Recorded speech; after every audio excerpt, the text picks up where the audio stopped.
that's the relationship that I had with my art, and specifically with my desire to be like on Broadway. Hey guys, it's me, Imari Harden, your favorite thespian therapist. I'm a mental health counselor by day, and I am a professional performer at night. Except sometimes I have to perform during the day and be a therapist at night, and sometimes I do both, and sometimes I do neither. Step one was realizing that the love was gone. That was a really hard thing to admit to myself. And honestly, I hadn't realized how disillusioned and disheartened I'd become. I think I couched it between my depression, my back injury, the pandemic, and then the intensity of grad school, that I thought I had just kind of allowed myself to drift away.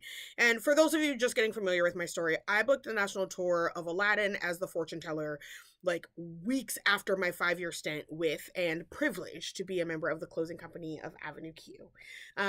I was let go from the tour during my rehearsal process after a discovery of 2 herniated discs, which made dancing and even walking sometimes pretty unbearable. And I'll be transparent and admit that post-pandemic, at one point, I had gotten so comfortable with not leaving my house that once it was safe, my therapist actually required me to come in for in-person sessions so that I was required to get some fresh air. What's worse, though, is that I had this odd sense of relief that my back still hurt when I was walking to the train. Like, I was glad that I was still injured. And so when I explored that with my therapist, what I found was that I was grateful for the excuse to not be auditioning. So in grad school to become a therapist, which, fun fact, I actually found out that I got accepted to NYU on the first day of my rehearsals with Aladdin. And that ended up being one of the biggest blessings of my life. I could never have imagined how much I love being a therapist and having this avenue as something, Avenue Q, having this as something that I can do, be a part of my life. But in school, we were assigned to do practice therapy with a classmate, Demise Vaughn, who is an incredible therapist, my real life bestie from grad school. But we were practicing being each other's therapists for class, and she asked me what it would take to forgive myself for everything that had happened with Aladdin. And after we explored for a while, she just asked me, she was like, well,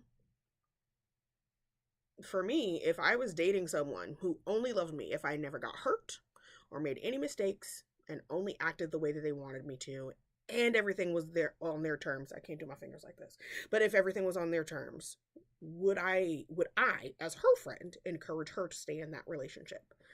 And obviously that answer is no, but that's the relationship that I had with my art, and specifically with my desire to be like on Broadway. Now, I was not in the official drama therapy program at NYU, which is incredible, by the way, but I did finagle my way into a psychodrama class, which is an incredibly powerful tool that uses role play, imagination, creativity, spontaneity as tools for healing. So when the time came for me to create and enact a moment of my own surplus reality, like to help my healing journey, I asked to do a drama where I address that dysfunctional aspect of my relationship with my art and with theater specifically. And one of my classmates, spoiler alert, I will mention this classmate again, but she agreed to represent the physical manifestation of theater for me, like an anthropomorphized mean girl, like toxic, like you know who I'm talking about.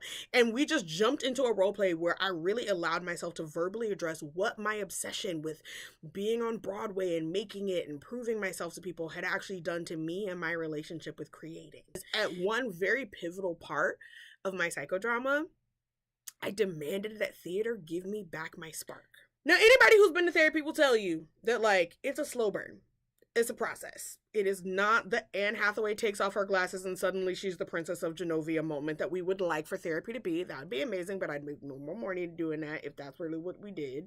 But it does take time to realize that sometimes your old stories don't serve you anymore. No, I did not walk out of that psychodrama on that day healed and ready to take on the world. But the shift in understanding that I had been choosing a toxic relationship with my art, the thing that brought me joy and rejuvenated me, and that it was my job to readjust that relationship, that had been set in motion.